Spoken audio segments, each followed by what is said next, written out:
Assalamualaikum warahmatullahi wabarakatuh.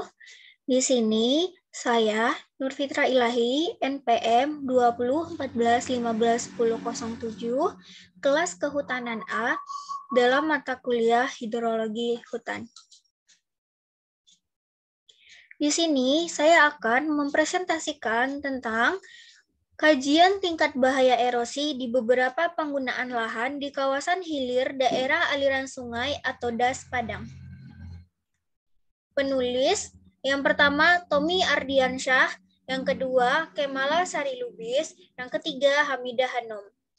Adapun nama jurnal ini adalah Jurnal Online Agroteknologi dengan ISSN nomor 2337 sampai 6597.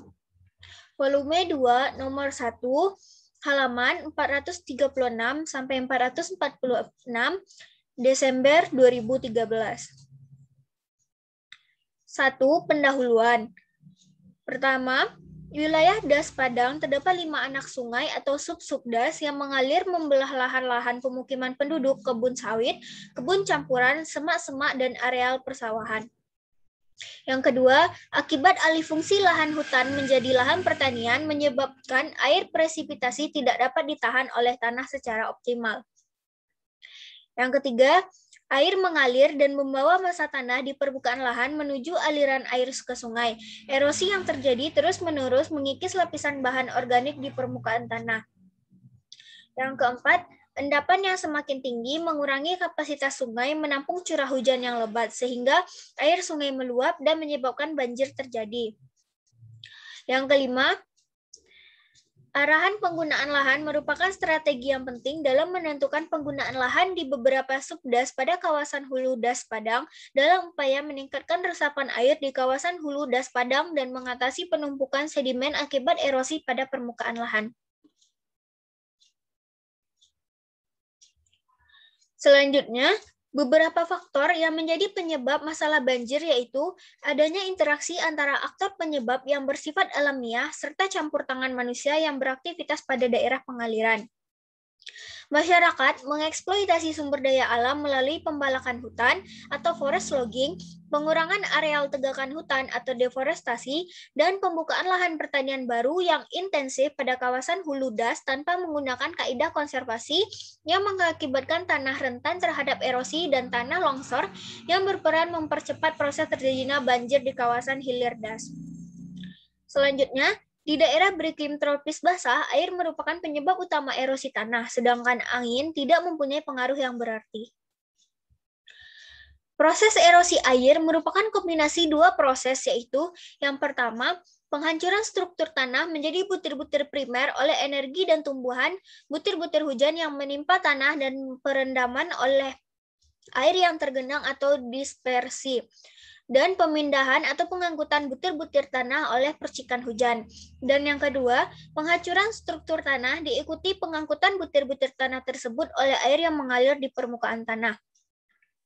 Beberapa sifat tanah yang mempengaruhi erosi adalah tekstur, struktur bahan organik, kedalaman, sifat lapisan tanah, dan tingkat kesuburan tanah. Tanah-tanah bertekstur kasar seperti pasir dan pasir berkerikil mempunyai kapasitas infiltrasi yang tinggi dan jika tanah tersebut dalam erosi dapat diabaikan. 2. Tujuan praktikum. Tujuan penelitian ini adalah untuk menghitung laju erosi yang masih dapat ditoleransi atau T, besarnya laju erosi tanah atau A, dan tingkat bahaya erosi pada beberapa penggunaan lahan di DAS Padang. 3. Bahan dan metode. Lokasi. Penelitian ini dilaksanakan di kawasan hilir DAS Padang, Kota Media, Tebing Tinggi. Untuk analisis tanah di Laboratorium Fisika Tanah Fakultas Pertanian Universitas Sumatera Utara, Medan. Waktu. Penelitian dilaksanakan pada bulan September 2001 sampai dengan selesai. Penelitian ini menggunakan metode survei. Lokasi penelitian ditetapkan pada 4 tipe penggunaan lahan, yaitu lahan perkebunan kelapa sawit yang berumur 20 tahun, kebun karet dan kebun coklat, dan kebun ubi kayu. Pada setiap lokasi ditetapkan titik pengambilan contoh tanah dengan metode sampling menggunakan metode cluster atau metode acak, dan perhitungan erosi menggunakan persamaan Universal Soil Loss Equation atau USLE. Tahapan-tahapan yang dilaksanakan pada penelitian ini adalah sebagai berikut. Yang pertama, penetapan lokasi dan titik pengambilan contoh tanah. Yang kedua, pengambilan contoh tanah dilakukan di 4 tipe penggunaan lahan, yaitu di lahan kelapa sawit, karet, ubi, dan coklat di daerah sekitar Das Padang.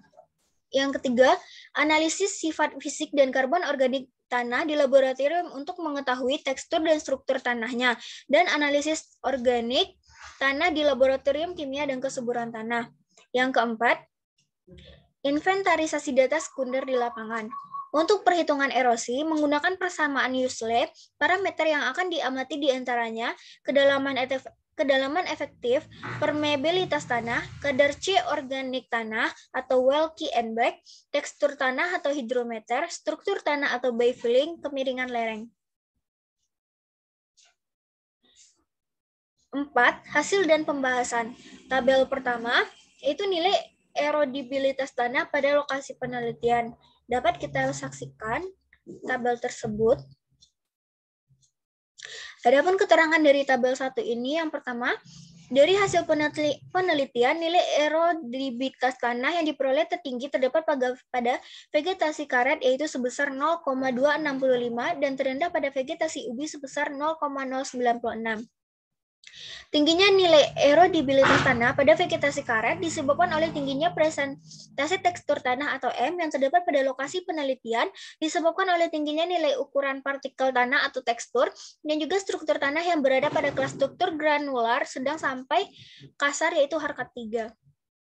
Pada vegetasi ubi kayu, nilai ukuran partikel yaitu tekstur tanah bernilai rendah serta struktur tanah berada pada kelas granular halus. Nilai permeabilitas tanah pada vegetasi ini adalah harkat 4, yaitu lambat sampai dengan sedang. Nilai erodibilitas tanah dipengaruhi oleh sifat fisik dan bahan organik tanah. Adapun tabel 2 itu nilai erosi atau A pada lokasi penelitian. Dapat kita lihat tabelnya. Adapun keterangan dari tabel 2 ini, yang pertama, dari tabel di atas dapat dilihat bahwa nilai erosi tertinggi berada pada vegetasi karet kriga, yaitu sebesar 374,298 ton hektar per tahun. Kemudian disusul oleh vegetasi kelapa sawit 2, yaitu sebesar 320,724 ton per hektar per tahun. Nilai erosi terendah diperoleh pada vegetasi coklat 3, yaitu sebesar 17,960 ton hektar per tahun. Nilai erosi aktual tertinggi berada pada vegetasi karet 3, yaitu sebesar 374,298 ton hektar per tahun. Pada keadaan topografi yang bergelombang, kemudian disusul oleh vegetasi kelapa sawit 2, yaitu sebesar 320,724 ton hektar per tahun pada keadaan topografi yang bergelombang. Nilai erosi terendah diperoleh pada vegetasi coklat 3, yaitu sebesar 17,960 ton hektar per tahun pada keadaan topografi yang datar. Besarnya nilai erosi pada vegetasi karet dipengaruhi oleh besarnya nilai erodibilitas tanah. Erosi akan semakin besar apabila nilai erodibilitas tanah semakin tinggi, dan juga dipengaruhi oleh faktor topografinya pada lahan yang ditanami karet dan kelapa sawit diambil pada topografi yang bergelombang, sedangkan pada lahan yang ditanami ubi kayu dan coklat diambil pada keadaan lahan yang datar. Hal ini akan mempengaruhi terhadap nilai erosi yang dihasilkan, karena semakin curam kemiringan lerengnya, maka runoff-nya akan semakin tinggi pula. Sedangkan pada lahan yang datar, runoff-nya akan lebih rendah. Tabel 3, yaitu besar erosi diperbolehkan atau T pada lokasi penelitian. Dapat kita saksikan bersama tabelnya. Adapun keterangan dari tabel 3, yang pertama, tabel di atas menunjukkan besar erosi diperbolehkan pada lokasi penelitian yang tertinggi berada pada vegetasi ubi kayu, yaitu sebesar 28,250 ton hektar per tahun. Besar nilai erosi diperbolehkan terendah berada pada vegetasi karet, yaitu sebesar 23,750 ton hektar per tahun.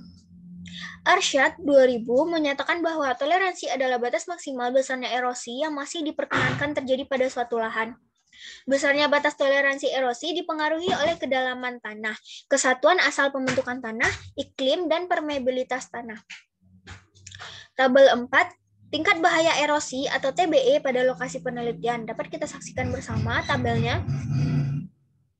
Adapun keterangan dari tabel 4 ini, yang pertama, dari tabel di atas dapat dilihat bahwa nilai tingkat bahaya erosi terbesar berada pada vegetasi karet sebesar 15,750 ton hektar per tahun dan terendah pada vegetasi coklat sebesar 0,715 ton hektar per tahun. Kriteria tingkat bahaya erosi pada vegetasi karet yaitu kriteria ringan dan sangat ringan, dan pada vegetasi kelapa sawit, vegetasi coklat dan ubi kayu kriteria sangat ringan. Nilai erodibilitas tanah yang diperoleh tertinggi terdapat pada vegetasi karet yaitu sebesar 0,265 dan terendah pada vegetasi ubi sebesar 0,096. Tingginya nilai erodibilitas tanah pada vegetasi karet disebabkan oleh tingginya persentase tekstur tanah atau M yang terdapat pada lokasi penelitian, disebabkan oleh tingginya nilai ukuran vertikal tanah atau tekstur, dan juga struktur tanah yang berada pada kelas struktur granular sedang sampai kasar yaitu harkat 3. Menurut Arsyad 2000, beberapa sifat tanah yang mempengaruhi erosi adalah tekstur, struktur, bahan organik, kedalaman, sifat lapisan tanah, dan tingkat kesuburan tanah. Sedangkan kepekaan tanah terhadap erosi yang menunjukkan mudah dan tidaknya tanah mengalami erosi ditentukan oleh berbagai sifat fisika tanah. Menurut Arsyad 2000, evolusi bahaya erosi atau disebut juga tingkat bahaya erosi ditentukan berdasarkan perbandingan antara besarnya erosi tanah aktual dengan erosi tanah yang dapat ditoleransikan atau tolerable soil loss. Untuk mengetahui kejadian erosi pada tingkat membahayakan atau suatu ancaman degradasi lahan atau tidak, dapat diketahui dari bahaya erosi dari lahan tersebut. 5. Kesimpulan dan saran. Nilai erosi aktual tertinggi berada pada lahan yang ditanami karet yaitu sebesar 374,298 ton hektar per tahun. Pada keadaan topografi yang bergelombang terendah, diperoleh pada lahan yang ditanami coklat yaitu sebesar 17,960 hektar per tahun pada keadaan topografi yang rata. Pada kawasan hilir daerah aliran sungai atau das padang ini masih sangat baik untuk dilakukan kegiatan-kegiatan pertanian dan perkebunan seperti pada lahan yang ditanami kelapa sawit, karet dengan tindakan konservasinya menanam cover crop, dan pada lahan yang ditanami ubi kayu dan coklat mengatur dan menjaga jarak tanam dan juga menambahkan pupuk kandang sehingga tetap terjaganya kelestarian di lingkungan sekitarnya. Sekian presentasi yang dapat saya sampaikan pada kesempatan kali ini. Atas kesalahan saya mohon maaf. Saya sudahi dengan Assalamualaikum warahmatullahi wabarakatuh.